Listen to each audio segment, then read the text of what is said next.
hold on to and that you think is really important? What do you still have questions about? And what concerns do you have?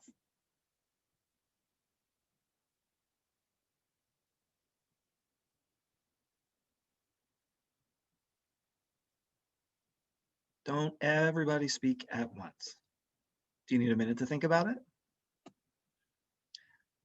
Last week, we talked through some fairly provocative stuff about who Jesus really, how he perceived he could follow Jesus with integrity and still keep his kind of identity as a person who, as a Black man in the 1940s in America. That was a real challenge for him.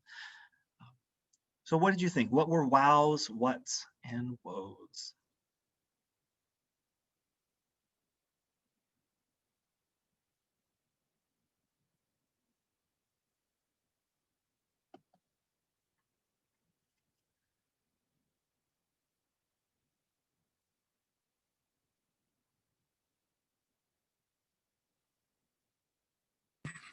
I'm not sure which one it fits into, but I thought it was interesting when he talked about the fear as an effective instrument to drive either you to pull back or to act out.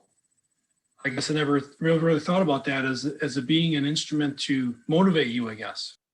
Mm-hmm. Yeah, fear is kind of a fight or flight response. Yeah, and how fear sometimes pushes us into a place that gives us, we feel like we have options that neither one are frankly really very helpful. But we're willing to do that in return for the kind of perceived safety that fear provides, because it keeps us from the really dangerous stuff. That's good. Others of you, what insights after last week?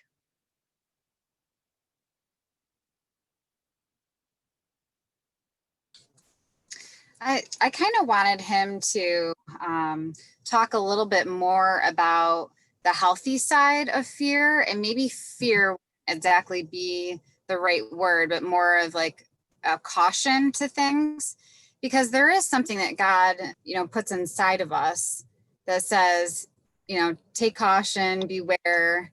And like I said, maybe fear isn't exactly the right word that I'd want to use, but I wanted him to, it seemed like he started to go into that, because there is something healthy about us saying, no, that's not right. And I should turn and walk away. That's not good for me to go there. But other than that, this was a really powerful chapter of where I think he just does such a great job of painting the perspective to the depths of where he's coming from, where he's walked, what he's experienced. Mm-hmm. And then and I don't know how he does it in such a short little book. Mm-hmm. But he has to go back through all of the layers that have gone on for generations, and to really give us a taste of what that could have been like. It's pretty remarkable. Good. I'm glad you felt that way. And I appreciate what you say about fear too. It is, fear serves a useful impulse for us in some way. And so how to feel appropriate fear and recognition, like when he tells the story about the snake that's in the bed, right? Like that demonstrates right there is something useful that keeps you from getting bitten. For him, I think it's the question of how to let the good happen without sort of being overcome by it and being in a place where you just can't function. And that's probably different for each of us, I think, given our own histories and our own compositions. But yeah, no, thanks for raising it. It would be interesting to hear a little more about what a healthy fear looks like. To be honest, I mean, that's something I don't know. It's, as I work with college students now, sometimes I experience them as more fearful than I was at that age. I don't know that that's really the case. Like I can't go back in time and really remember how I felt. I do see fear as being like that it can take over your life, and that it could, his idea is like fear eventually leads to death because you just kind of stop living. And I can see elements of that trajectory in some people's lives now. But I also, right, like I know that, that when students are afraid of things, sometimes they're afraid for really good reasons. Like if I have this conversation right now with this person, they might be really angry. And so they perceive it like I shouldn't say anything. I feel, I don't want to, I don't want to, I don't want to get traumatized by this conversation. And it's just like, yeah, I guess that's partly healthy and partly something we have to overcome, in some way in our life. Thanks, Jeanette. Yeah.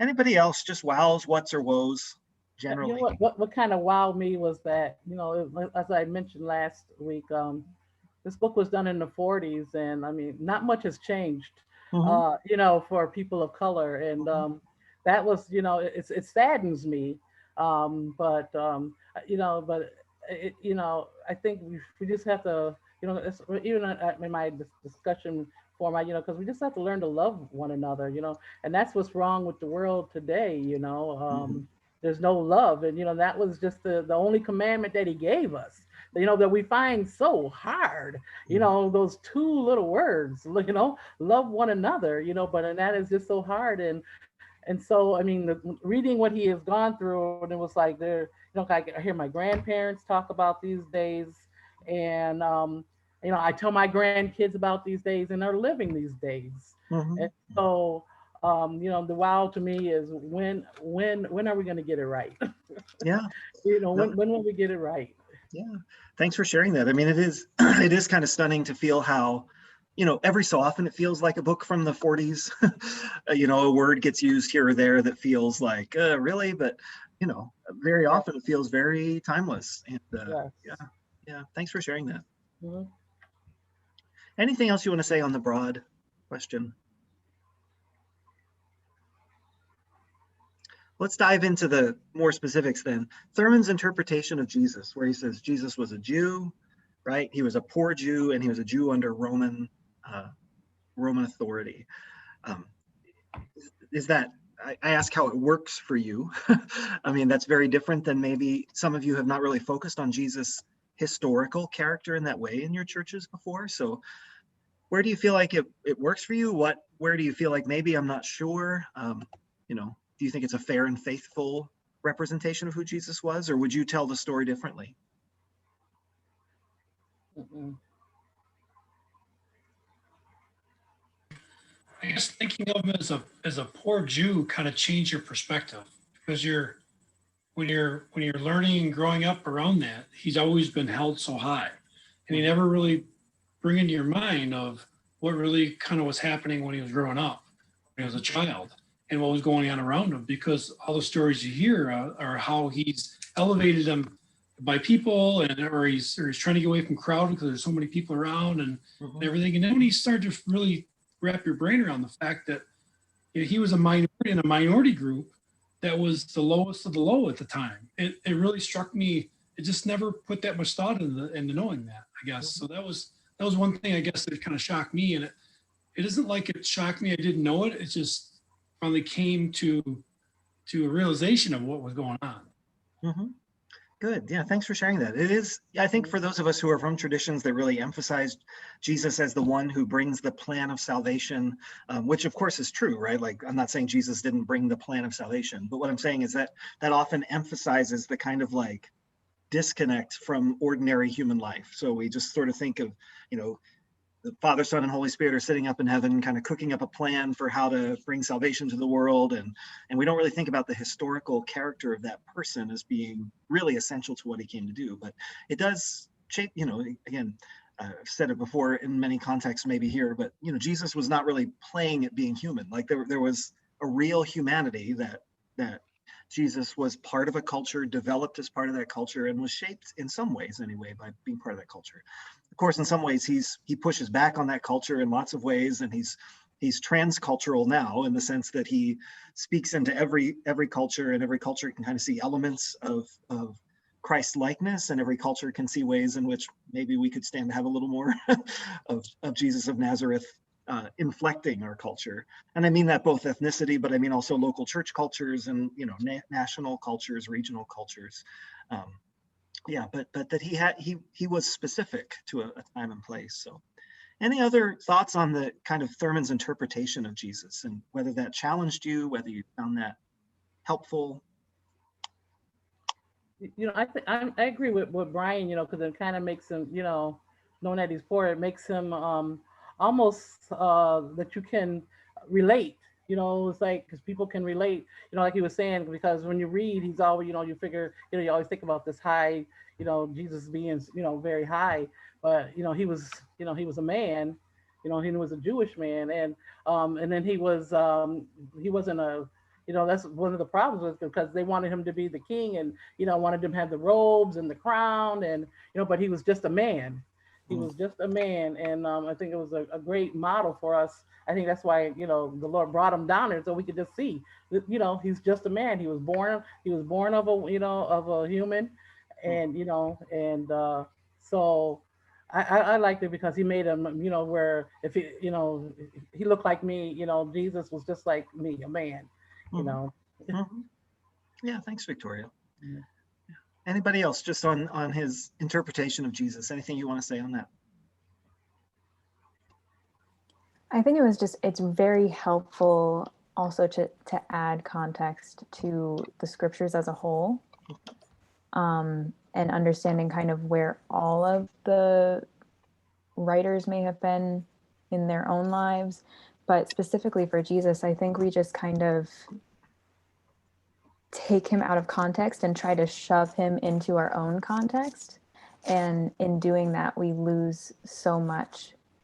And like over the past year, I've been studying a lot about like just Jewish culture in that time, and just reading Jewish interpretations of some of the scriptures. And I feel like I've gained so much of who Jesus really was versus like trying to read the Bible as if it was written for Western culture.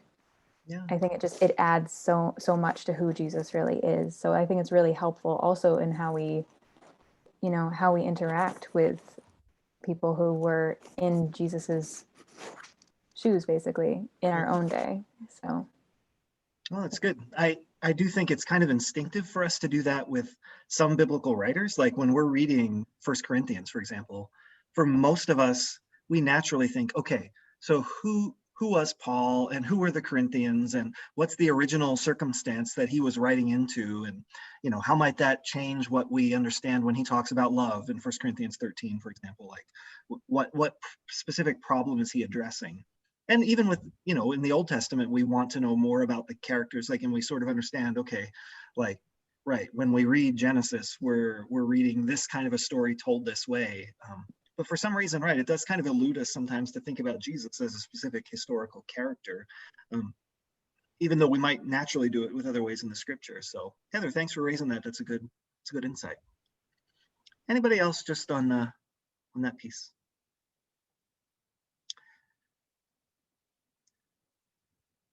I will go ahead and raise the next question then, which I hope didn't make you overly defensive, but it may have as we read it, right? Thurman basically says Christianity is understood as a religion that really isn't for people whose backs are against the wall. It's for people who are powerful and might want to help, but it's not really for people whose backs are against the wall. So I'm just wondering how that stacked up against your lived experience. Like, would you say your church is for people whose backs are against the wall? How or how not? Or how does your church care for people whose backs are against the wall? Does it look like what Thurman said? Like, is it that your church sort of reaches down to help people whose backs are against the wall? Or are people whose backs against the wall really involved with leadership, planning? Just comparing his statement that Christianity is really not usually for people whose backs are against the wall. Does that square with your experience, or would you say, no, my church has got a lot of people whose backs are against the wall? What did you make of that statement?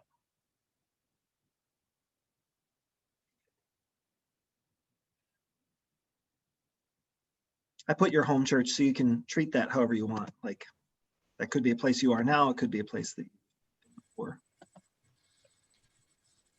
I would say that the church that we belong to now, comes from a community that is in desperate need of God, and I think we treat it that way. We've said this before, I think in this class even, that we come from Angola is a beach town, and Mhm. it's a transient town. The Mm. people who live there are, you know, the grandparents are taking care of their grandchildren, and you know, our pastor is a police chaplain, so he sees Mhm. the good, bad, and the uglier than what we want to see. Mhm. Um, I think we have a lot of our, especially our kids program is built from our community kids. We don't have a ton of families in our church, so really they're all outsiders. Mhm. Our Mhm. PBS program is primarily a community kids program. So, and I think we welcome all of them. And it's hard to keep our community people in our church, but I think that our church family loves on them as much as we possibly can. And we do have, I would say, we have a wide range of people, but they are, because our church is kind of made up of, you know, many different communities outside, you know, outside of just Angola. But Mhm. truly, I think I'm not saying that, you know, I'm always a little concerned about what I say with Jeanette because the chapel's so different than what it used to be. But Mhm. that the chapel is being not the same way as the church that I am in now. At the time, it felt like it was, and maybe because we didn't have a lot, it seemed as though it was made up of a lot of people who had a lot more than I did.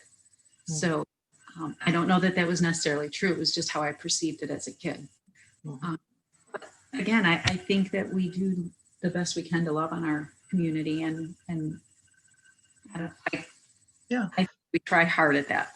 Yeah. Thanks for that, Kim. I do wonder, first, and thanks for your care as you talked about the chapel. I know you and Jeanette share that, and it's, thanks for saying it. I know that you both see the best in each other as you think that through. So appreciate that. Appreciate your care in saying it the way you did. But I do want to say, like, it's interesting sometimes. I think about Thurman and how he spent a little time pastoring in Oberlin, Ohio, which I think I mentioned last week. Like, Oberlin's a college town, a little bit like Houghton. Like, it's got a lot of people from all over the world who come, but it's really plunked in the middle of rural Ohio. And I wonder sometimes how he processed, like, he just lived in lots of different places where there were lots of different kinds of people with backs against the wall, right?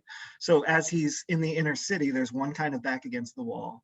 There's one kind of back against the wall that I think he would say just comes with being African American in the 1940s in America. And there's another kind of back against the wall that comes from rural poverty, you know, and he no doubt would have seen that at Oberlin. It would just be interesting, and probably experienced some of it growing up. I don't really know all of the details of his family growing up, but it's interesting to think about churches like that, um, and how it's hard for the people whose backs are against the wall. It always felt to me, I mean, my home church was a little like that. It always felt to me like it was hard for those folks to really move to being part of, you know. Not that anybody wanted it to be that way, but it was just like there were always folks who were kind of received from the church, but never thought about themselves as fully part of things, or would never have, like, you know, put themselves forward to be an elder or a deacon or anything, because they were more recipients from than part of. And I don't know if that's the case at your church or not, but I know at many churches it's hard, like, people slip into those social roles of, like, caretaker and cared for.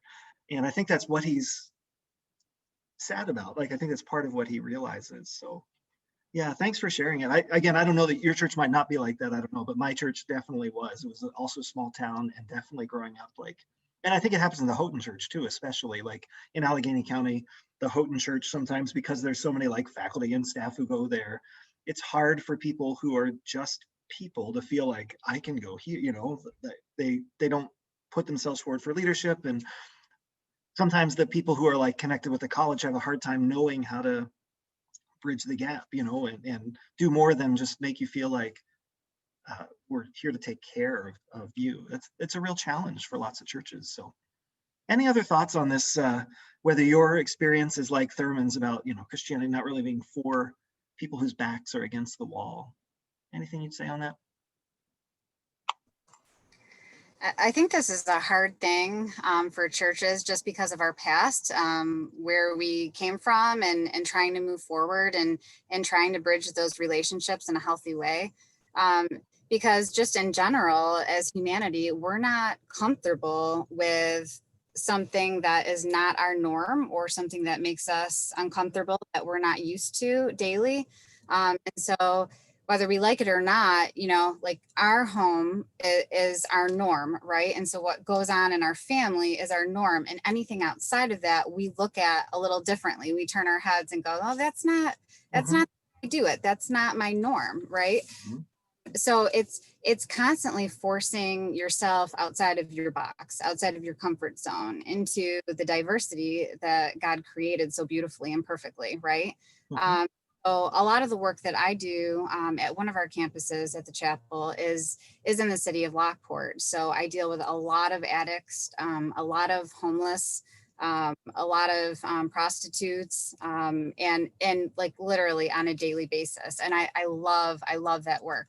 But if I am being honest, most of our congregation is not comfortable with that at all.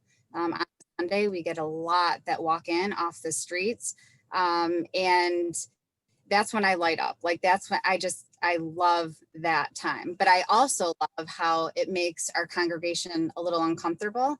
And I love that I can be in the midst of that and try to bridge the gap to make them say, this might not be your norm, but the Right. more that you live in it and the more you experience it, um, the more you're going to be able to deal with it, and you're going to be able to embrace it. A lot of it has to do with just listening, because we don't understand the homelessness population, right? So the listening and trying to understand that we don't have all the answers, and we're not the fixers. God is the fixer. So I see some of Thurman's ways in which he went about that, and I can understand where he's coming from. I can see, because I've seen it in our own church, right? Where we're not ready to roll up our sleeves and really get into the mess and sit next to that person that might make us feel a little bit uncomfortable, because it takes a lot of intentionality, being purposeful, and a lot of people aren't willing to go that route. A lot of Christians, even though we say we're Christ followers, right? They might not be willing to go that far. So, there's a lot of work to be done in the church for sure. Mhm. Yeah. And so much of it is, he gets into and talking later on about giving people opportunities to have contact with each other and to develop fellowship. But it's hard because, I mean, we can go to great lengths to avoid contact with each other. And that's what he would say. He calls it at the end of the book an unscrambling process. Like we need to have these times where all the old barriers and the hierarchies are kind of intentionally struck down so that people can really get to see each other as people. But again, people run away from those. I mean, that's in a sense what you're saying church is like on a Sunday morning, Jeanette, is, everybody's equal. Everybody has kind of equal access to God and each other. And it's difficult for people who are not quite there yet to deal with those scripts. So, yeah. I'm going to flip over to the next page here, just thinking specifically about fear. As we've thought about fear, as Thurman talked about last week, I hope that you were thinking about your own kind of life and our culture. Where do you see fear prevalent in our culture today? Like when you, to whatever degree you're sensitive to, oh yeah, we really do live in a fearful culture. Where do you see that fear most of all? Like when you think, here's someone who is just deeply fearful and needs a touch from Jesus.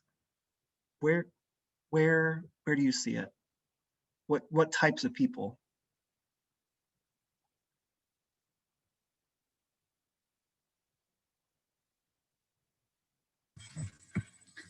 I like what Jeanette had to say about, she works in the city of Lockport, and I've definitely been blessed to, and know, being in the district level, I get to see some of the things that happen in our city ministries. And I have some friends that have a huge heart for that. I got to work for PATH for a short time, which is People Against Trafficking Humans. And I think that our fear, kind of like what Jeanette was saying, that, we live in the country. So just being in the city alone, I don't mind being in the city by any means, but the people that we picked up and dropped off and the homes that we were in are places that most of us wouldn't want to be. And it didn't make me comfortable a lot of the time. But I didn't want that to be what kept me, my fear from keeping us there. And I do think that we're afraid of what we can, I don't know if it's what we can do or how much we could possibly do for someone. Like, I would love to invite those people up to my home and be able to stay, but what would I do with that? Like, how could I do that? I would have to be their ride. I'd have to make sure they have something to eat. I'd have to make sure they get places. I don't know if it's the right way to think about it, but I fear that. Like, I don't want to get too attached because I might not be able to do enough. Mm-hmm. You know what I'm saying? I want to do as much as I can, but I don't want to, I can only give so much. And I think that's the fear maybe of why we might not get involved in something. I do think that we're kind of afraid to give all of ourselves. We only want to give maybe a quarter of it if we can possibly do that. Mm-hmm. Yeah, thanks for sharing that, Kim. I think there's obviously lots of ways that fear is at work in what you just said. I mean, there's the natural kind of country city sort of thing, which I get to see in reverse a lot here at the college when we have students who are from the city and come here and are genuinely nervous about how dark it is at night and, aren't used to seeing quite as much, not as many bugs and not as much dirt and that sort of thing. So there's that kind of natural, I'm just not used to it.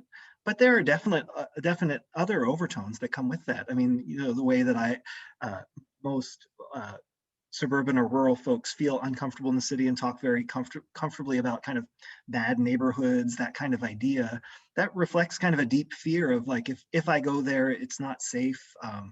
And the same for those students coming to the country, I think, and it's particularly, I think, more difficult during an election season when so much of the election kind of is going down racial lines, but also demographic lines in other ways. If our cities sort of vote one way and our country towns vote another, it's really uncomfortable for people to be in those other places. So there's that, but then there's the deeper fear of like, what does it mean to give myself to this other person, and what's the right way to give myself to another person? Will it go well? If it doesn't, what will happen if it doesn't go well? Practically, what will happen, but also kind of what will happen to my image of myself. Maybe even that might sound a little therapeutic, I guess, but like if I go into the city and I have a particular vision of how I want to serve, and then it doesn't go well, and I think God gave me that vision of how to be helpful. Then I've got to ask myself, did I really hear from God? Which is not that's not a question most of us really want to ask. We want to be, we feel pretty confident that we have heard from God, and if we don't like to hear that from other people. So that's a real challenge. There's like a good deal of our personal kind of self, which feels like it's on the line. So yeah, that's a story that is. I appreciate you sharing it. It's very, very real. That sense of fear that goes 100 different ways when we try to cross these lines. So. Other thoughts on just like for you, what kinds of fear are you sensitive to when you see others being fearful? Like where do you see that in a way that moves you? I think specifically working in the library, the most fear that I experience like on a day-to-day basis is with the kids. And mostly I do work with the kids and the teens. And most of them do come from families that like can't afford computers and Wi-Fi. So they before COVID, they would come to the library and play games together and all of that. But I think the biggest source of fear is just one, a fear for their safety, even though we live in a really small rural town. There's still a lot of, there are sometimes shootings and just really unexpected things still happen in such a small town. And I think the biggest fear, though, is that they're going to continue in the path of their parents because they're typically like at a certain age. You have to be 10 years old or older to be at the library alone. And that's typically when they're realizing like what situation they're in and why. And I think a lot of the fear is just they want to get out but don't know how. And that's one of the reasons I love working at the library so much, is because we get to present options and information and help them in that way. But there's just so much fear in these kids. And I was so privileged growing up, so like I never experienced that fear when I was that young. But I think that just the kids with their back against the wall, like that's a special kind of fear. Yeah, thanks for sharing it. So a lot of it, we are sensitized to fear that's kind of built around our personal experience. I think that's why Thurman writes authoritatively as he does about it. And of course, it not just that he experienced it, but he also has just such a rich eye for the inner life. And Heather, I think you probably have a similar eye for your daily experience there, where it's like, yeah, I begin to see a pattern about what people are fearful about, and I begin to sort of, yeah, to be able to read the kind of sociology of the town and the people, and begin to understand kind of what the fears are that make everything tick, as it were, for good and for ill. So yeah, thanks for sharing. Anybody else where you see fear active and moving? Yep. Yeah, I have a fear for, you touched upon it a little bit about, this whole um, voting Yeah. and, I have a fear that there has to be a change. I have a fear that if there is a change, what is going to happen? Is Charles Manson's, going to come to life? Is it going to be a race war? Those are my fears. Because when you look up, you got one side amping up, and then now you got a lot of people of color now are starting to buy guns, and and so my fear is that that yeah, whatever this election is going to bring is going to be, it's not going to be a good. It's going to be good, but it's not going to be good. And I just fear, my fear is of this race, this race war. And because I had a girlfriend that went down to Louisiana, she has a pistol license, and when she sent me a picture, I'm like, oh my, what is going on? She used to be, a Sunday school teacher, and I'm like, what are you doing? She's got her mask on, she's got her bulletproof vest on, and she's got her, I'm just like, so I'm just very fearful, because I know a lot of people are getting their pistol license, are getting, and it's just, that's my biggest fear, is that what that crazy Charles Manson had planned in the beginning is going to come to fruition. That there's going to be a huge race war at the end, and it shouldn't be. But that's what I have a fear for this election. Yeah, I think lots of people do, Victoria. So thanks for saying it. I mean, I think there's a definite fear of the other right now that is just, it's very tied to the election. And frankly, during COVID, it's during times when we need to be separate from each other. It's harder to build those kinds of familial, what he's going to talk about through the end of the book, again, are these opportunities for connection where those hierarchies are broken down. We have fewer and fewer of those. And so, yeah, I mean, I think there are real concerns about what you're saying, and it's certainly an object for prayer. And it's something where we can certainly pray that God enables the church right now to have kind of a prophetic vision for what it would look like to live in genuine togetherness. Because it really is, I'm, just speaking very candidly, I preached at a church in Canandaigua last week, and driving home, there was a huge, kind of a big a Republican rally that I drove through with like lots of flags, and it was scary. And I'm not only saying Republicans are bad people. That's not at all what I'm saying. But it was such an intense show of support that it did make me nervous to be around. And of course, I had no real reason for fear. I was driving in the opposite direction, but it was a lot. And I just thought, right now our loyalties are so intense. And I share some concerns about what could happen in a few weeks. So yeah, we need to be praying about it, because I think, getting to the larger point, it speaks to an underlying fear in our Right. culture about the way Yes. this will go one way or the other, you know, and the Yes. fact that people have sometimes irrational fears, but those irrational fears, when enough of us have them, we can start to act as if they're real. So yeah, thanks for raising it, Victoria. Mhm.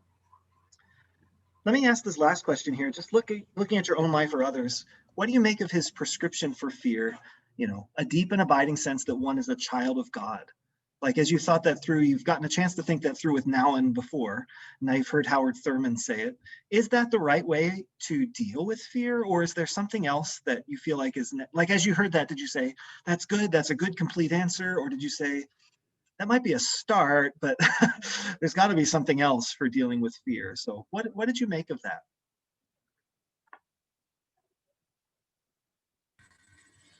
I think what you just said is a perfect explanation, is just for the fact that it's a start. It's not a matter of a way of dealing it. It gives you a start on how you should deal with it. Mm-hmm.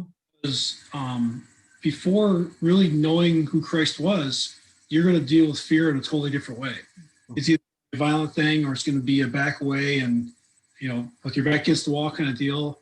Or with Christ, your mind changes to be able to deal with it, to maybe think about it before your actions happen, or really know that your actions have to relate to how you represent God, instead of just being fly off the handle and do something crazy because you're in a position where that's just what's going to happen. To go back on your last question a little bit, I think a lot of people who come in our church that would have their back against the wall are afraid of how they're going to be perceived, I think. So a single mother comes in our church. She doesn't know how people are going to look at her, think about her, because maybe everything in her past, someone's always looked at the negative side of her life. And they just don't know that. And then once you get to the point of accepting Christ in your life, your thinking changes on that, and your fear of it changes, because now you're not afraid of what people are. You want to be the best you can be for God now. So it kind of changes the perception of things.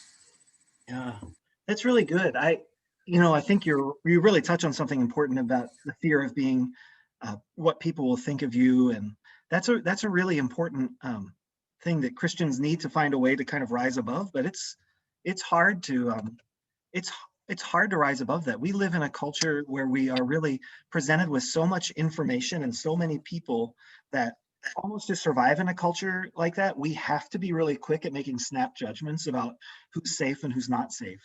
Um, you know, and so I want to say we're really good at it, but that's part of a survival strategy for us. So things like social media, of course, play into it. Where we can sort of look at someone's online presence and we sort of say, I know what kind of person that is. It takes us a few minutes to sort of figure out, okay, what candidates do they like? What issues are they talking about or posting about? Okay, they're this kind of person. And then we can kind of move on. So I think it really is it is a real fear that people have, because it's very easy to sort of tell people's stories for them.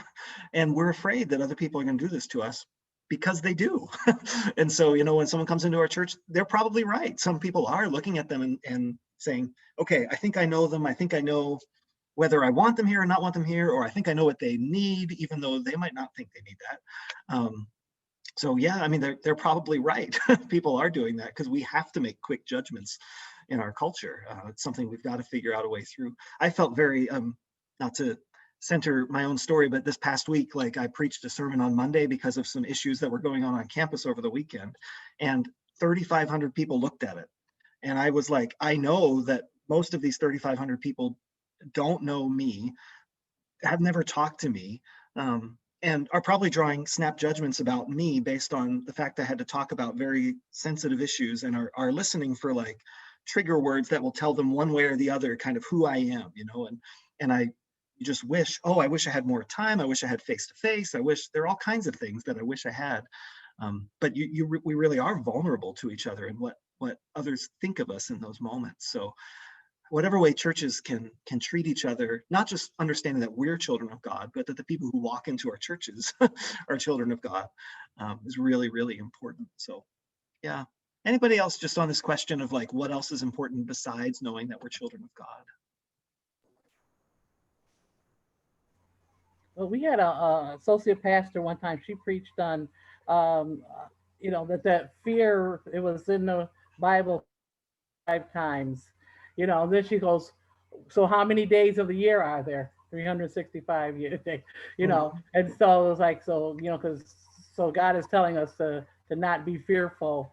And when he, when the angels came up, she was, talking about fear not, always Mhm. talking about fear not. And so, it's, to me, it's all tied in, because that's how we're being taught that is being a child of God.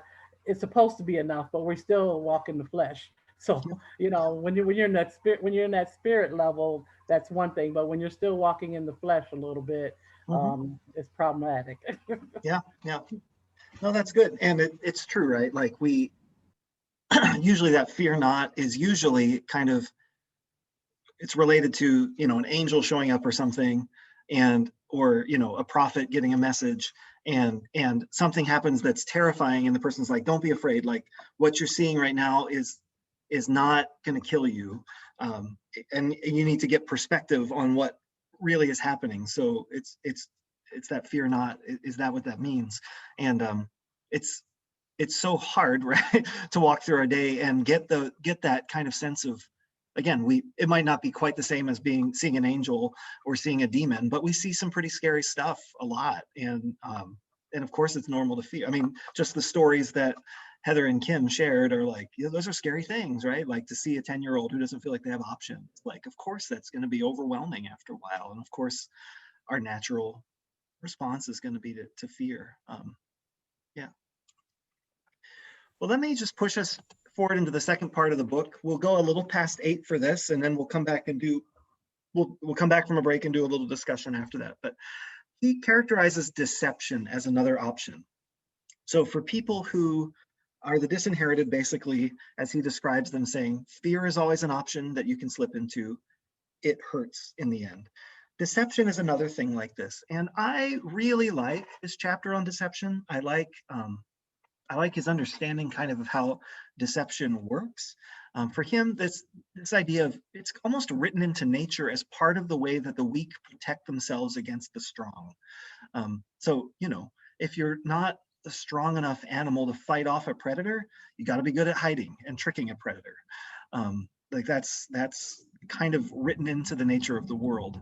Um, and he gives, I think, some really compelling examples of what that looks like. Um, and we just to list up some of them here. I see this a lot: students versus teacher. So I know that my students have a way of using deception. um, that they will say to me something like, my paper's late because I just didn't have any time. And I think, no, you really did have some time, but I know that's this is part of the game. And so sometimes I will call them on it and sometimes not. Or, that they will do things like um, use their phone but try to hide it, that kind of thing. Like I'll be like, I know your lap is not glowing for no reason, so like what's going on?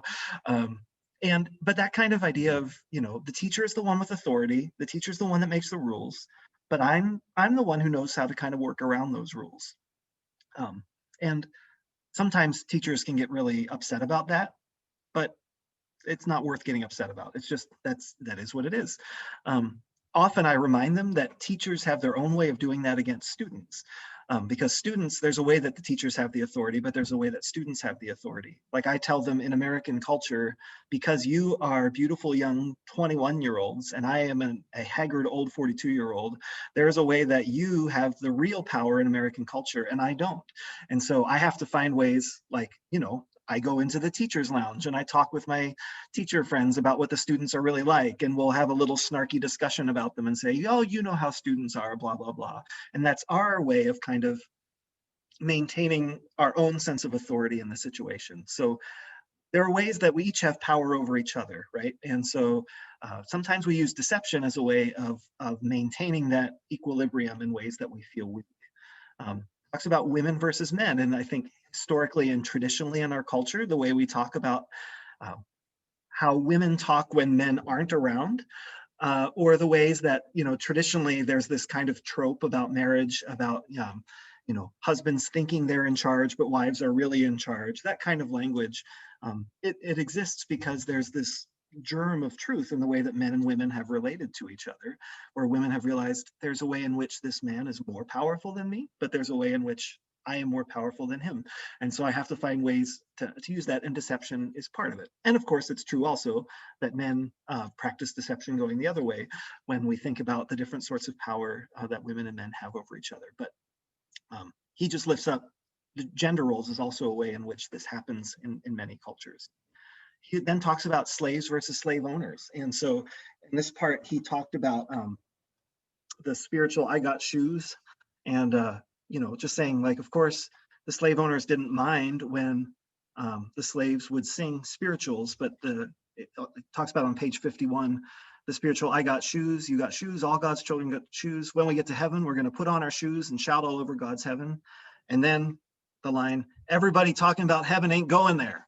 So that explicit recognition that they could have and could sing about this person who tells us about heaven is not actually going to go there. And in the end, we're going to have the last laugh.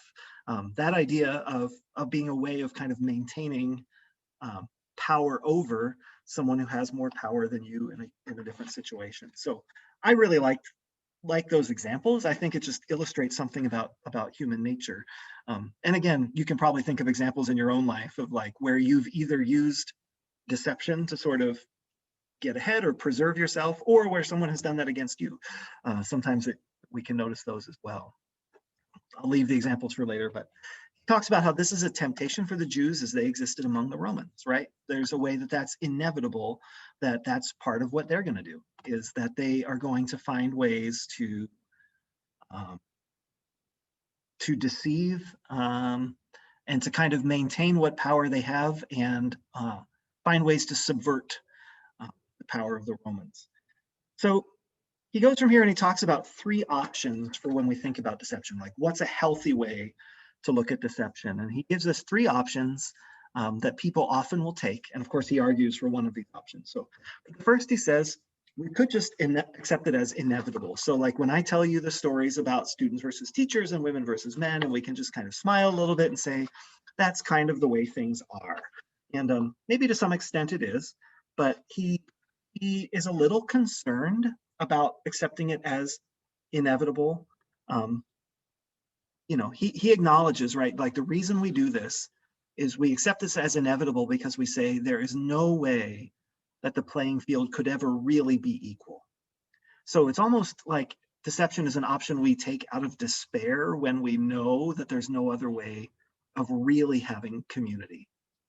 And so for him, it's like, if we do that too often, if we accept it all as inevitable, then inwardly we're going to start to feel hopeless, because there's a tacit acknowledgement that we're giving up on the project of real equality. So he describes it this way: there can be no question of honesty in dealing with each other, for there's no sense of community.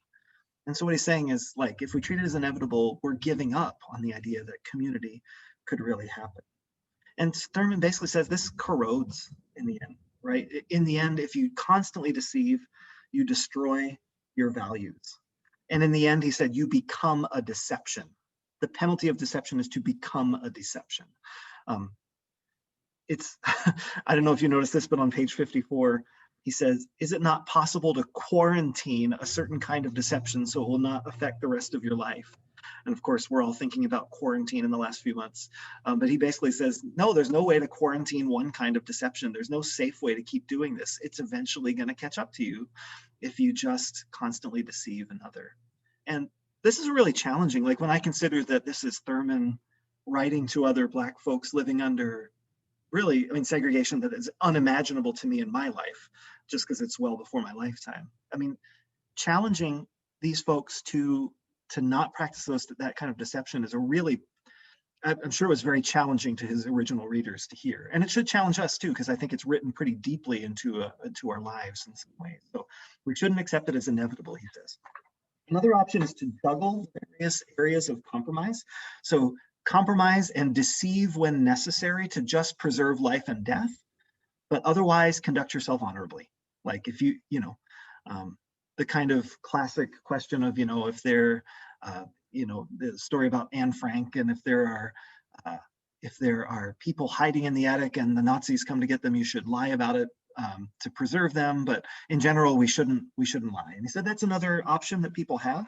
But like he says, from his perspective, again, it's gonna come out in some way. You know, that again, being comfortable with a lie is just going to, in the end, be harmful.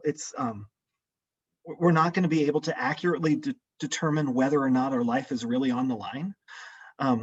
You know, it's fine for us to say I'll only compromise when it's really bad, but we're good at deceiving ourselves about when it's really bad. So I think that's the concern he has with that option. So that's the second one. Then the third, which I just think is a powerful phrase that I'm still unpacking years after I've read it: a complete and devastating sincerity. That's such a powerful idea. He talks about this on page 59 and then into page 60. Quotes a letter from Mahatma Gandhi to Muriel Lester. Speak the truth without fear and without exception, and see everyone whose work is related to your purpose. You are in God's work, so you need not fear man's scorn. If they listen to your requests and grant them, you'll be satisfied. If you reject them, then you must make their rejection your strength. The acceptance of this alternative is to be simply, directly truthful, whatever may be the cost in life, limb, or security. So he basically says this is his option. This is his preferred option, is to be honest all the time, to be simply, completely and devastatingly sincere. So if this is who you are, act like it, speak like it all the time. Goes on, page 61, unwavering sincerity says that man should always recognize the fact he always lives in the presence of God, always under the divine scrutiny. I love that idea of the divine scrutiny, right? Saying like every minute of your life, God is there and watching. And he said you really haven't started to live until you acknowledge that reality, that God is present with you. And so you are living under divine scrutiny. There's no significant living for a man until you have turned and faced the divine scrutiny. Here all men stand stripped to the literal substance of themselves, without disguise, without pretension, without seeming whatsoever. And so he says this is what characterized Jesus, was this remarkable integrity to just simply, again, this is the Jesus who says, let your yes be yes and your no be no. Just be honest. And it's going to cost you, perhaps, but at least if it costs you, it's going to cost you in a way that you've been really alive. You have been truly human because you have been a person of integrity. You've let your outward life reflect your inward life and project your inward life in a way that's authentic to who you are. And so for him, he goes so far as to say, when you're sincere with other people, sincerity in human relations is the same as sincerity to God. You know, just when you can be honest with other people, we can look them in the eye and realize I'm in the presence of another person now. They deserve my honesty, and I will expect honesty from them.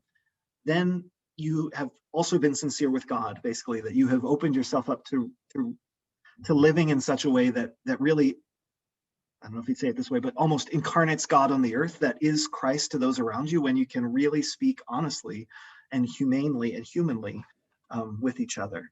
So he says, sincerity is not a defensive mechanism. Sincerity is not a defensive mechanism against the strong. But he says something more significant takes place. You don't set yourself up to defend yourself against the strong, but listen to how he says it.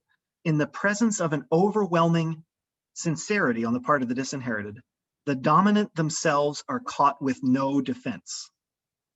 You hear that? Like, for him, the idea of when someone who has not is devastatingly sincere with someone who has, someone who is of the powerful class, then all of a sudden the tables are turned, because the person who has not has insisted, I'm going to be human with you.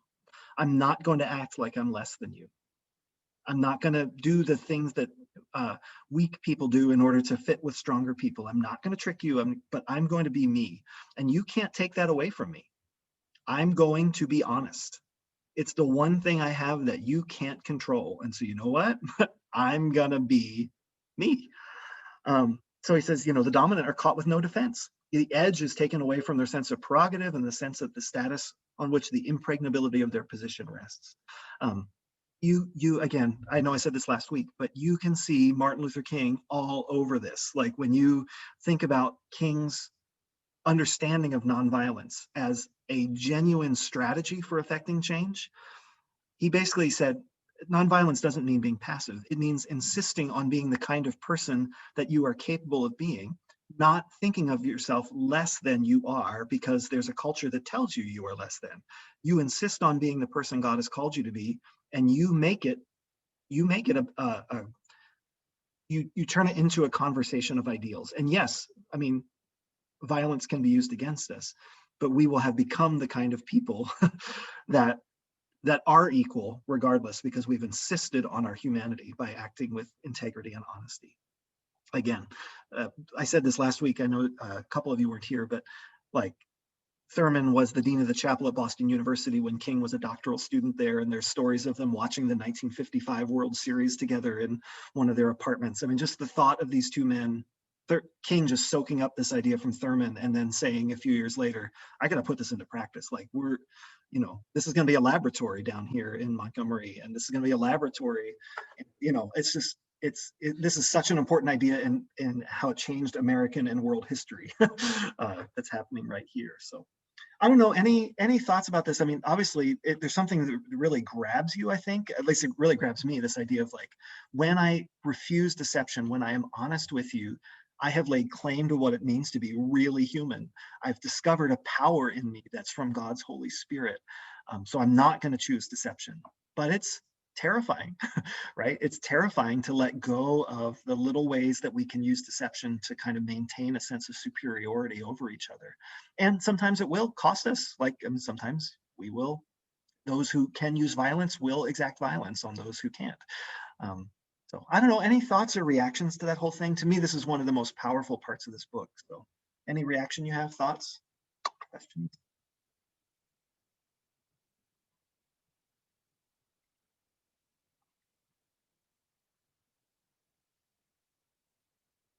Oh, Kim, are you saying something?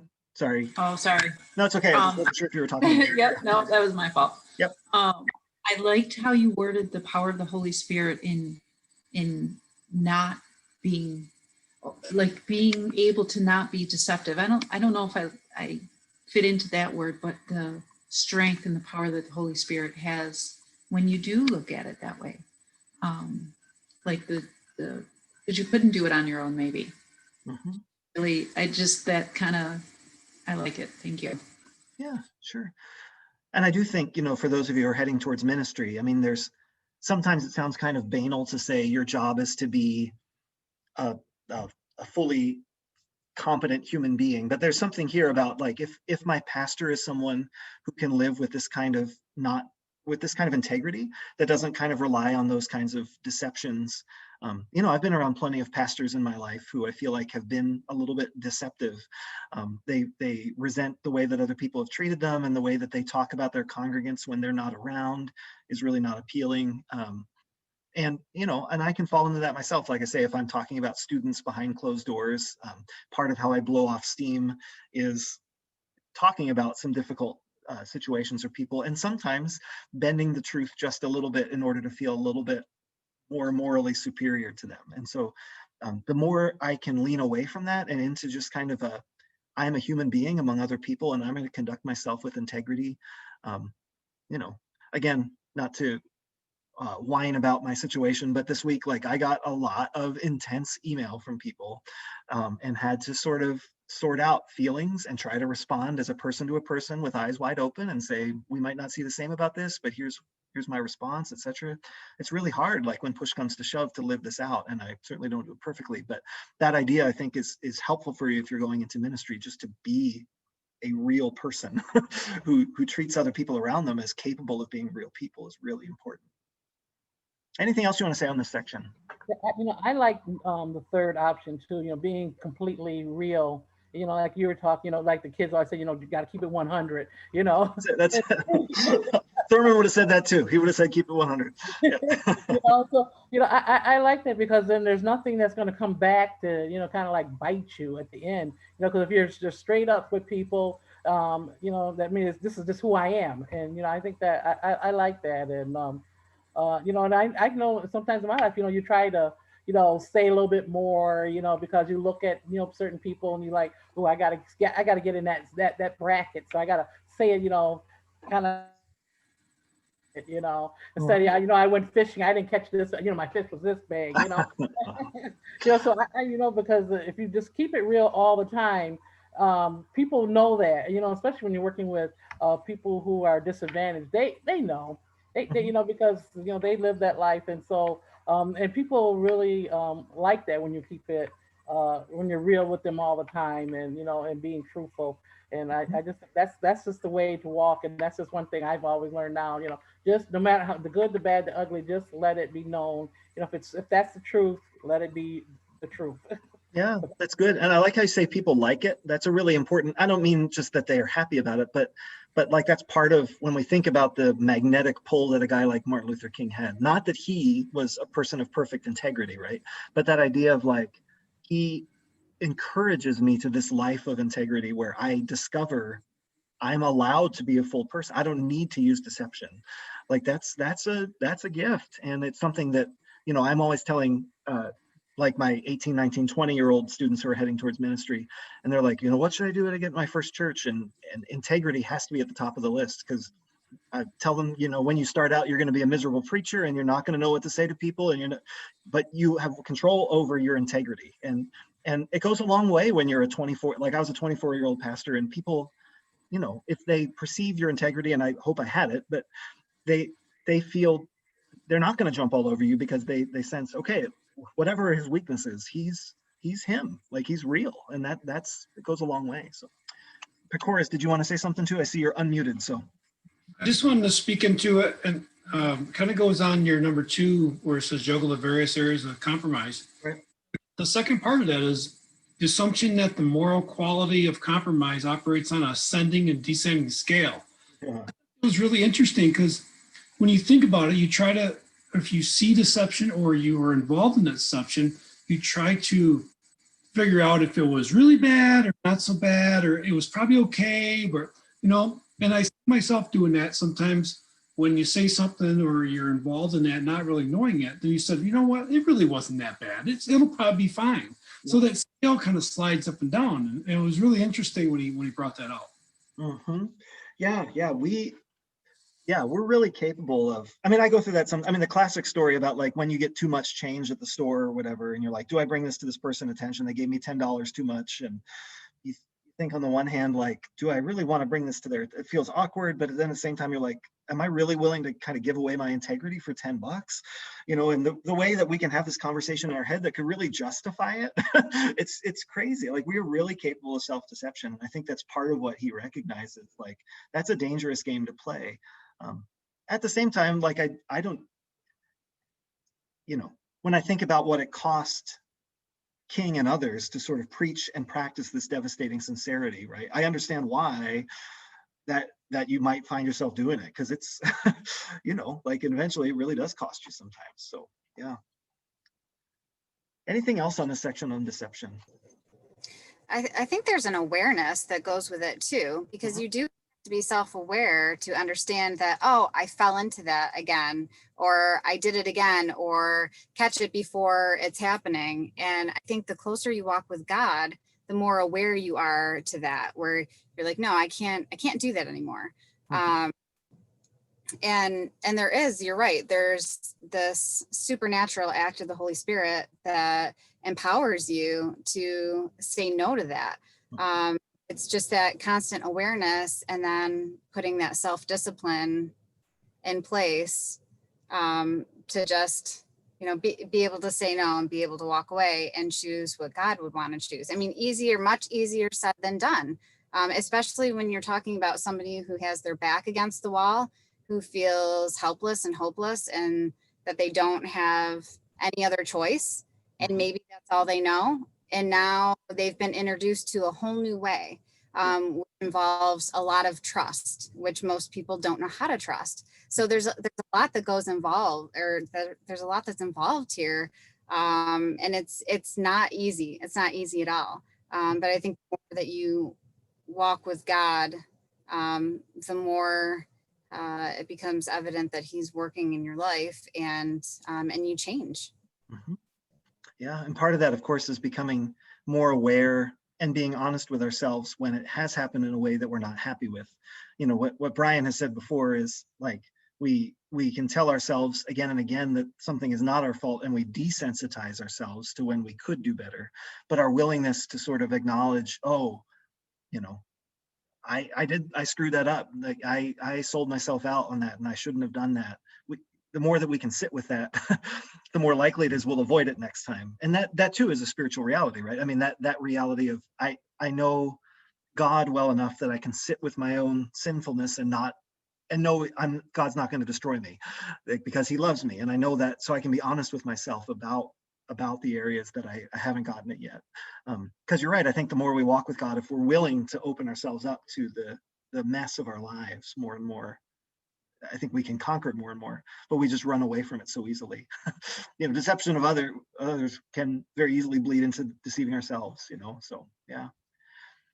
Any other thoughts on deception here? This is good.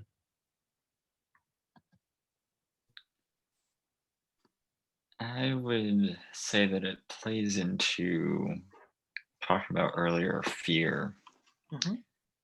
Um, when you're being completely sincere with people, there, on the one hand, there is that fear because you're being completely sincere and you're being exposed, Mhm.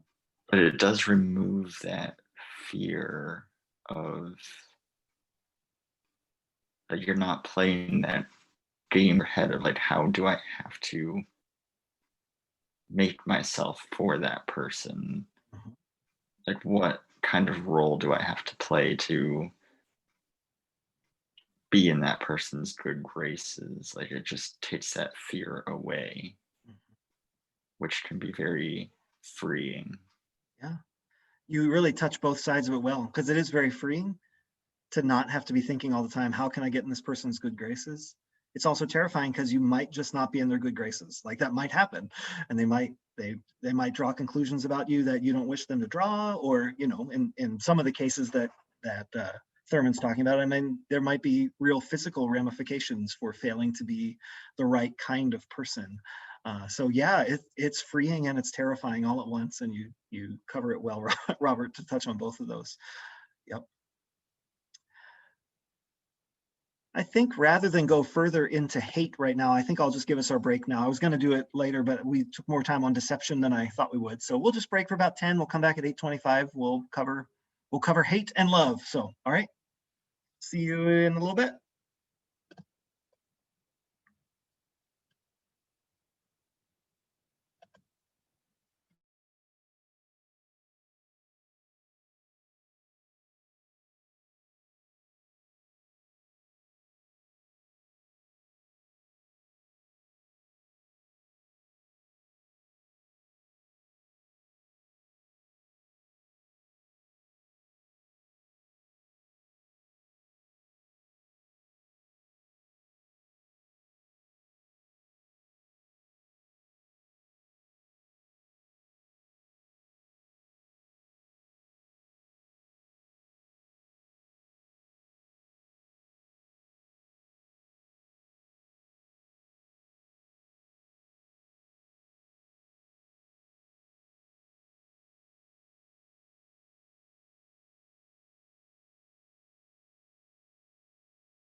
You can come on back when you hear me.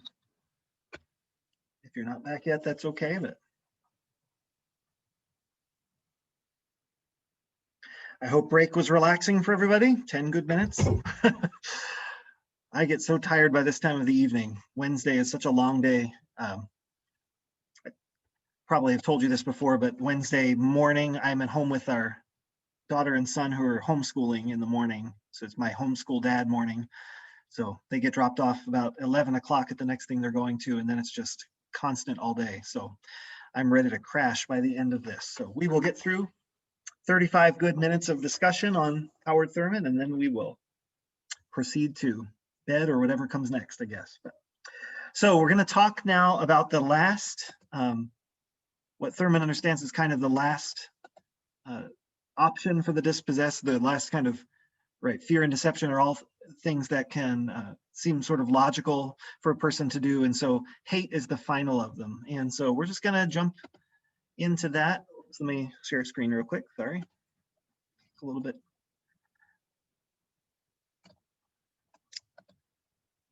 Yeah, let's talk a little bit about hate. So Thurman makes clear that hatred is particularly difficult to eradicate and that we can't preach it out, which I think is a good way of putting this. You know, I might be able to talk to you about not deceiving, that there's a choice that you can make about in a moment. Perhaps I should deceive others less. It's hard to preach out hatred. And of course, maybe I should say at the beginning of this that the word hatred right now is so very difficult to define. Like when people talk about hatred right now, it's almost become such a politicized word that it's just not real clear. Yeah, it's sad that the word could lose its value because of the way it gets used in so many different ways by different people.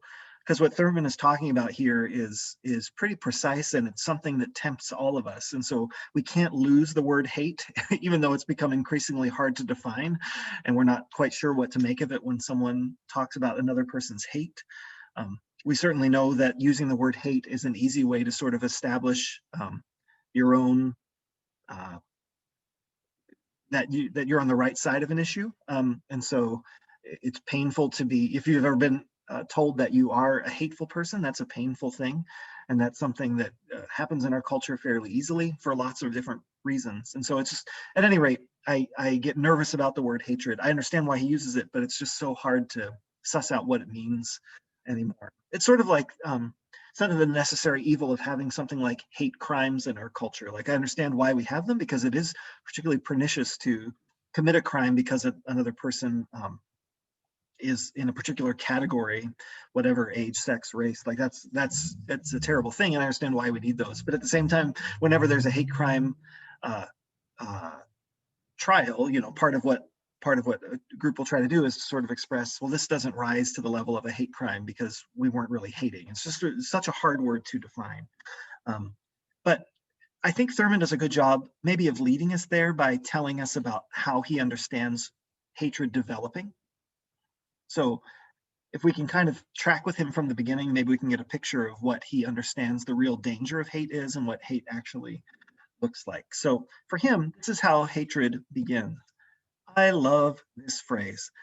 Hatred begins where there is contact without fellowship. Contact without fellowship.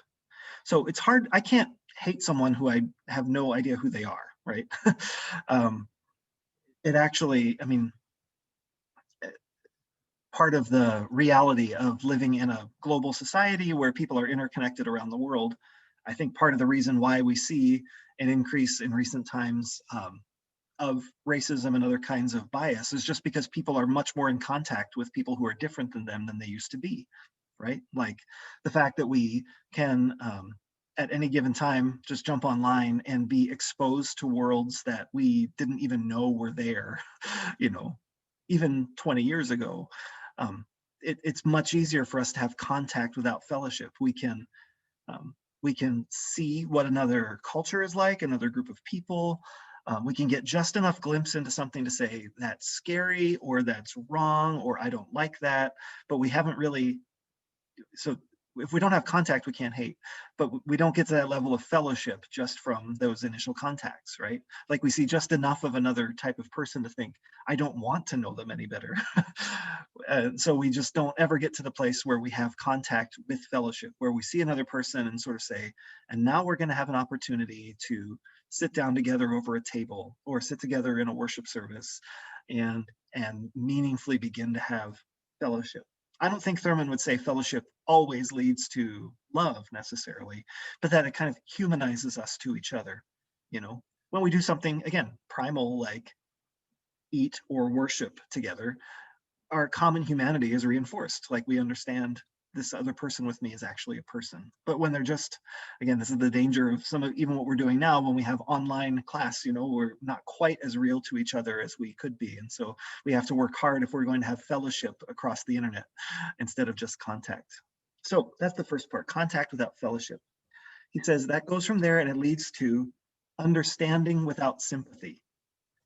Another really good turn of a phrase. In other words, and again, we can see some of this in our political discourse, but we know just enough about the other side to be quite sure that they're dangerous. And then we can look for lots of reinforcements that others are dangerous. And so we can actually develop quite, and sometimes quite an accurate understanding. Like we might actually know what makes a group dangerous. We also don't know what makes them healthy or human. So we can describe something even like he's not saying it's misunderstanding or that we understand each other wrong. Like we can often develop a degree of accuracy about the unsympathetic, unsavory aspects of another person or another group of people. But we don't develop sympathy at the same time. We don't, because we don't see them as people, we only then see them as threats. Like I think basically when he would talk about contact without fellowship, it's a little bit like we talked at the beginning of class about how we live in a culture where snap judgments are very important to just surviving. And so when we get especially good at that, what he I think would say was, we would be very good at seeing another person and quickly determining whether they are going to be an ally or an obstacle to us getting what we want. And even if we think of them as an ally to getting what we want, if we can't see them as really human, that's going to be the problem, right? And so certainly if we just see another person as an obstacle to us getting what we want, we can actually put together a list of 4 or 5 accurate, pretty good reasons why that group might be an obstacle to us getting what we want, but we also don't understand them as people who might have their own concerns that they're bringing to the table that might be really important to them. So that's what understanding without sympathy looks like. And again, I mean, that's a terrible thing. We can feel that when we've been on the wrong side of that, when we feel like someone might even be able to, you know, again, if you're a preacher, you know, someone who's heard a message and might be able to describe it, but hasn't heard it like it came from you. You know, that's a painful thing. If you feel like someone has misinterpreted you, even if they've understood you right, they misinterpret you because they miss you in the middle of it. Then from there, the next logical step is an active functioning of ill will. Like if what you are to me is a list of reasons why you're dangerous and why you and people like you are dangerous, well, then it's very natural that the next step is an active functioning of ill will. I don't want you around me if that's how I feel, and I'm going to work hard to keep you from being around me. And so that's, I mean, it's just to him, that's a logical next step. And from there, he says ill will becomes hatred walking on the earth. And he has a way of saying it can go, hatred is not always the same. Hatred can inflame for a season and then lie kind of dormant for a while. Again, I mean, we might think of the ways in which warring political parties feel especially nervous around every 4 years when we have a presidential election, and then it may calm down a little bit in the times between. But there's a sense of when there's real danger, it feels natural to us to split back up into those groups that that actively, essentially, hate each other.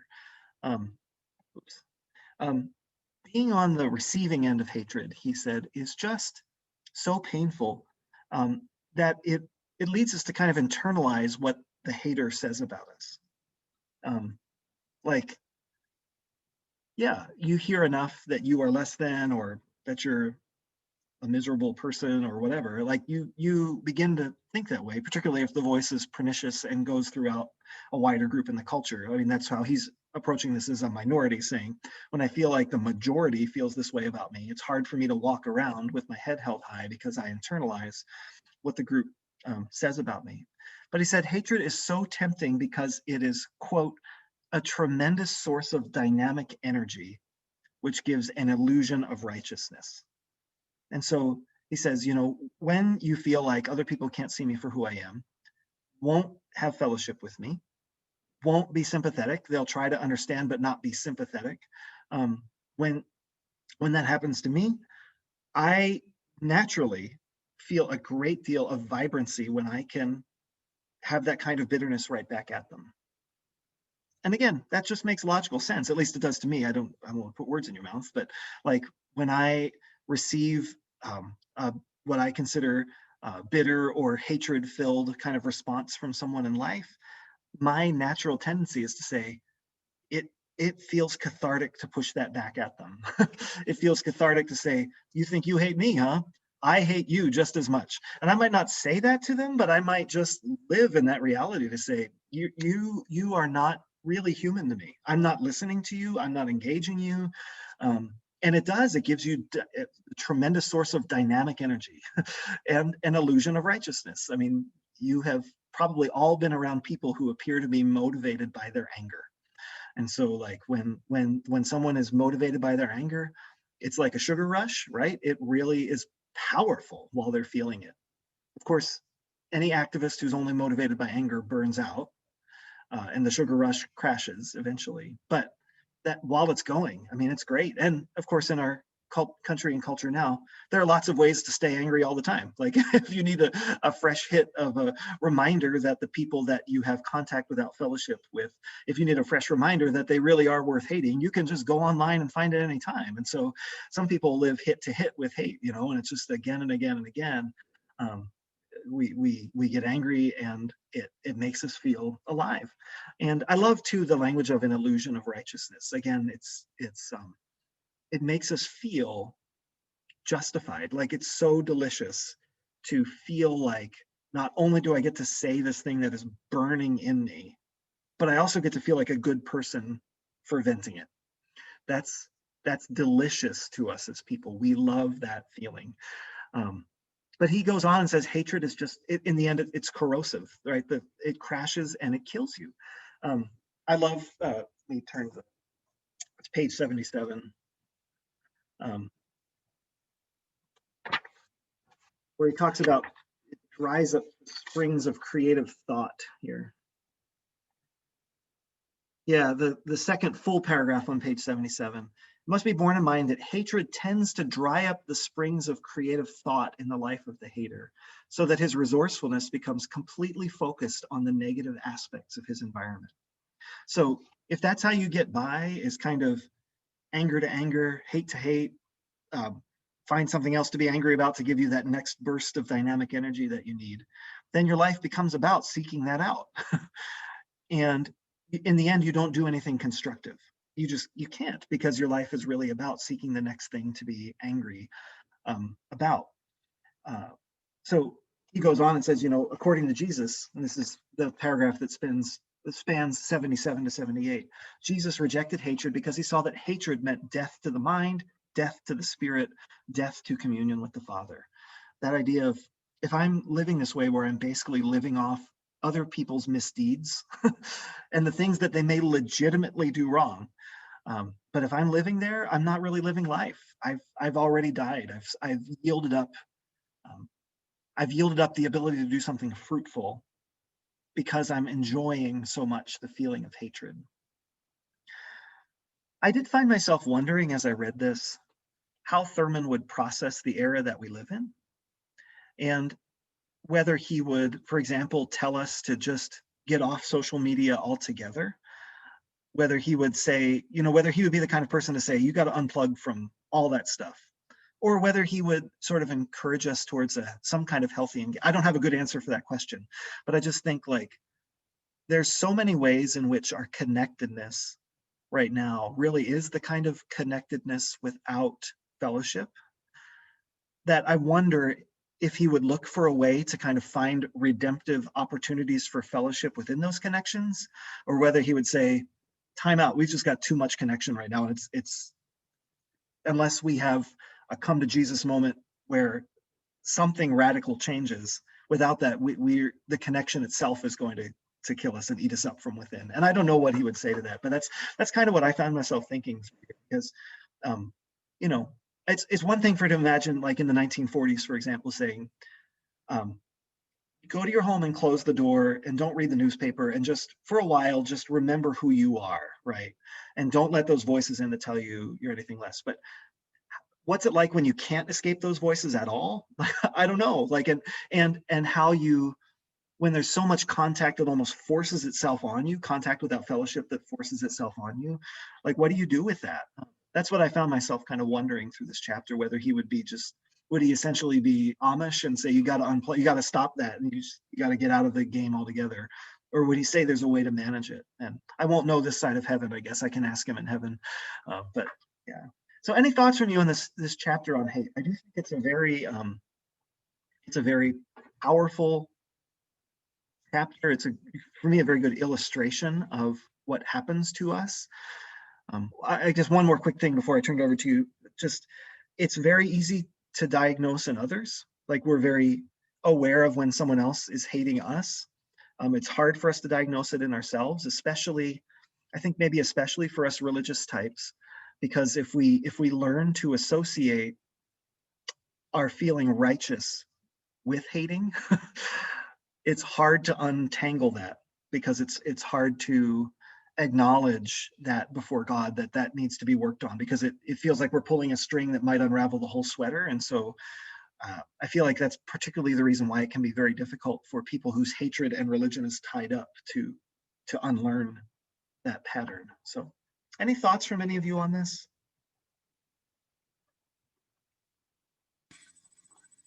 I definitely feel that it's easier, maybe, I don't know exactly, but easier sometimes to, like I know someone in our family who completely shuts someone out. To me, that's a form of hatred has somehow found their way to seep into their lives. And I mean, this is a part of my family that are Christians, and they just still, or are very strong politically, like you're saying. And to me, that can form some sort of hatred in you that I don't know is the right way to be. Mm-hmm. But that's how I felt some of this spoke into a little bit, that corrosiveness. Yeah, when we, particularly when we're thinking about issues of truth, I mean, I think this is another reason why it can be difficult for us as Christians, when we feel like there are things about God or truth, ultimate truth, that are on the line. It becomes very easy for us to not understand the power of hate, or the power of shutting someone off. Like, we feel like, I'll be safer if we shut this other person off because they're wrong about so and so. And it's true that you will be able to have more undisturbed ideas, but we're not only called on to have the right ideas, we're also called to live that out in love with other people. And we can't do that when we cut other people out. So it's tricky, right? How do we, if we misrepresent God's love, like, that's just as much of a problem as having a question of truth wrong. But that's the hard thing, is how do we let those other voices in, and let them permeate in healthy ways, but also acknowledge there's going to be differences between us. And that's, I think you're right to say we shut people down sometimes, and it is a form of hatred. I agree. Other thoughts on what came to mind as you read this chapter? Anything particular that you want to talk about, ask about? The importance of fellowship. Mm-hmm. I think about my time in college and groups of people that I had vast differences of opinion with. If I let my experience with them just be those differing opinions and just those conflicts, be all that I knew of them, that would drastically influence my viewpoint of them and the group that they belong belong to the ideological viewpoint of them, but it's when you spend years with them and they become friends and you share many other experiences with them that you gain that greater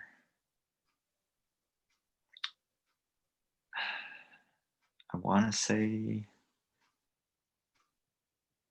sympathy towards, because then when they say that this matters to them, you don't have this, you have a better viewpoint of what they mean Mhm. than when you first started. Yeah, that's good. So, right, when we think about what characterizes those kinds of intense life things, be they colleges, or we think about in some church traditions, the tradition of camp every summer, those kinds of like intense times with other people that are in part about sharing some kind of value or some kind of belief, but also in part just sharing the same space. It gives you more sympathy, more empathy for what they're experiencing in a given time, and makes hatred less likely anyway, because you've just had enough fellowship with them that it's not just this kind of bloodless contact like it is when you read about someone online or something, because you know them flesh and blood. So, Victoria, what were you going to say? Yeah, I would just think it's interesting that they say that we're born in iniquity, but hatred is a learned, it's learned. Mm, It's not something where we're born with, and then and the anger is so deep and hard, and it's like, why, sometimes that just amazes me. It's like you know nothing about, a lot of times you don't really know like without the fellowship, know the person, mhm, and then there's just so much deep rooted anger that is, and I'm sure the fear is driving all that anger, which, is developing into hate. But it just amazes me that, here we're born in all this sin, but hate is not one of the sins that we're born into. mhm, That's something that is learned from man. mhm, mhm. No, that's good. That's helpful. And I appreciate you bringing that to attention too. I don't know exactly how Thurman would talk about it, but I think that's part of why he would say, um, like, it's, uh, I think, more easy for a member of the dominant group to fall into hate, because I think he would say anyway, like, to be a member of the minority group, you sort of have to understand the mindset of the other group in order to kind of operate in the world. There has to be a sense of empathy there, only in the sense that you might understand what a group is thinking or feeling so that you can live within it. But right, like as long as we don't have that contact without fellowship, hatred isn't normal. But as soon as we're born, we start having the world starts divvying up for us in terms of people who we're supposed to be close to, and then people who we're not, and why that is. And some of that's natural, again, family, not family, and some of it is learned behavior that's at least in an evolutionary sense helpful to us by defining who's safe and who's not, but it's also goes haywire really easily. So, well, let's make sure we talk about love before we go. So for Thurman, this is the antidote to all these other, this is the way to live this out instead of choosing fear, deception, or hate. So he puts the love ethic central, even though he says Jesus puts love ethic central, even though some saw him as selling out. So he points out ways in which not all of the Jews are fond of the way that Jesus puts the love ethic central, because there are powerful reasons why, if you're a Jewish person, you don't want to love the oppressors, particularly the Romans. But he says we have to love our enemies, and he gives examples of this.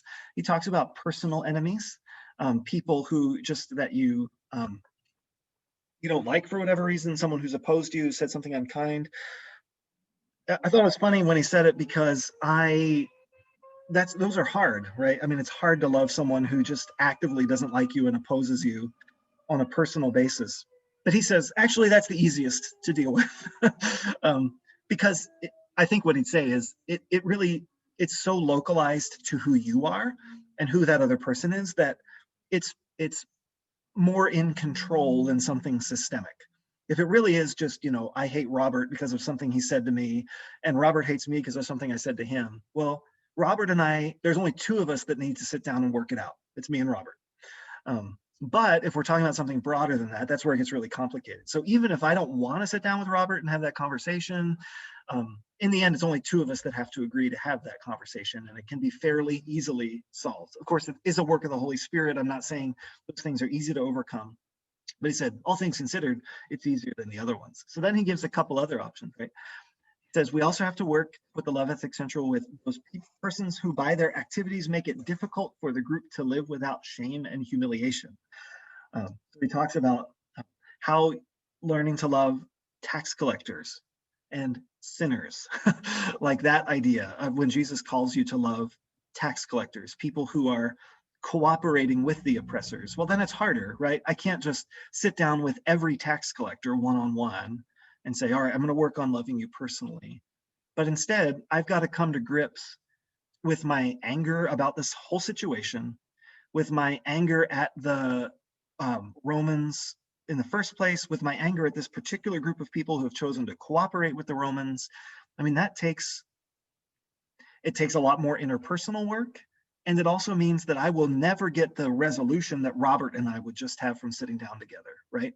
Like Robert and I can sit down, hash it out, shake hands, and agree not to hate each other.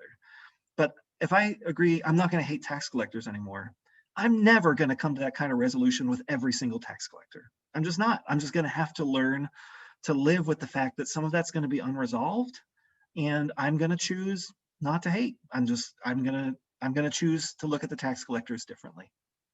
Then he says, if you want to blow the circle even wider, those exemplified by Rome, the enemy. So it's then learning to love the direct enemy, which has all of the interpersonal stuff that we might feel with one other person, but blown up over a whole culture that you could never hope to reconcile with.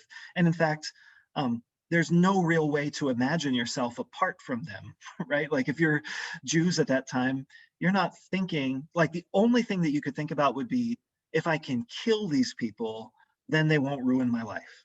And you're never going to come to a place where you can imagine anything other than either living under and living with, or wishing that they were gone altogether and actively fantasizing about their demise. So and you're never getting to the place where you can sit down with every single Roman and say, I forgive you, I'm choosing not to hate you. It just, again, you're going to have to, it's so much internal work and so messy. And so for him, the relatively benign interpersonal kinds of issues, even though those are hard, they're much easier than the broader systemic thing. And so he said, if you're going to be able to do this, you need an unscrambling process, which I just think is a marvelous way of talking about it. He's saying basically society scrambles us and makes us misunderstand who people around us really are, right? We see each other in terms of in-groups and out-groups, enemies and allies, and somewhere along the line, you need to have an unscrambling process. And he talks about it on page 87. You can't just ignore the fact that the person you hate belongs to a class that's different from you. There has to be a place in which primary contacts are multiplied. He said, this is the kind of thing that makes you think maybe he would like social media in some way, right? Where he's saying, like, basically there has to be a way that you get to experience other people. So at least social media could perhaps be a stepping off point for that. But, ideally, what the internet can do for us is open to us a whole world that was not available to us before, so that rightly disposed, we can see so many people we didn't know existed and ways of life that we didn't know existed.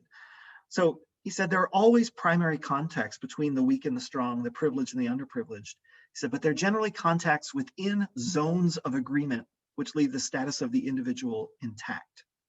There's great intimacy between whites and Negroes, but it's usually between servant and served, between employer and employee. He said, we need to get to a place where those kinds of things are unscrambled and people have a chance to encounter each other as equals. But he says, that's hard work. That's discipline. And that's discipline in some ways, it's discipline for the dominant group, because you have to learn that it's worth making these connections with people that you have not considered to be your equal. And it's also work for the less dominant group, because you also have to work hard to convince yourself that I can have these conversations and it's not going to immediately fall back into the higher than lower than, that's putting yourself on the line in a real way too.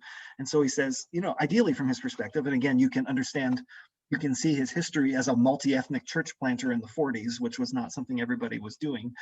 You can see that that vision that would fire him to try to found a church like this, where people are really having connections that aren't really one group's agenda or the other group's agenda, but a real gathering of equals. So for him, or not there yet, for him, this is like something we have to bring to reality. And he views multi-ethnic churches as the way to do it. Now, of course, it's interesting. I don't know how closely you all follow this, but 70 years after the fact, multi-ethnic churches are really, I wouldn't say controversial exactly, but there are many African-American Christians particularly who wonder, is a multi-ethnic church a good place for me? Because the feeling among some African-American pastors and Christians is white folks will usually end up assuming authority in those spaces, even without trying to or meaning to. It just kind of works that way. And so it's interesting, if we took Thurman 70 years into the future, like that's a very active discussion right now in the Black church community. Is a multi-ethnic church a good or healthy place for me, or do I need a church where we're not going to have that as a reality? So it's, Thurman's writing in the 40s when this was avant-garde in this direction, and now it's being challenged in a different way. And some folks are wondering, right, like I think that discussion is certainly one where there are people on both sides saying, no, this is a discipline we need to keep giving ourselves to, like we need to keep working at this. And then some are saying it's not ever really going to be this way, and so we need to figure out another unscrambling process because the multi-ethnic church really isn't working. But that could be a topic for another course, but just kind of, some of you might not know that that's a conversation that's going on. So that's part of it. The other piece, and here at the end, he just talks about how important it is to develop a reverence for personality. And I say that not like personality, like, woohoo, I've got an exciting personality, but recognizing the personhood of another person. Like when that's the thing we really need to work on here, is to realize that the person I'm looking at right now is a beloved child of God. Again, going back to noun language, that's also Thurman language, that's just plain God language. Understanding that not only am I a beloved child of God, but when I understand that about me, I can look at this other person and say, oh, their life has dignity, purpose, must be protected, and I've got to bring myself into a realization that I'm in the presence of another beloved child of God, not just that I'm a beloved child of God and these people are part of a group. I need to see the beloved child of God. That's in. I think that's his main points about love, like how hard it is to learn that love ethic for across these lines. I don't know if y'all have any thoughts, reactions. We're right about at time, but any thoughts as we close the book on Thurman? Anything you want to say?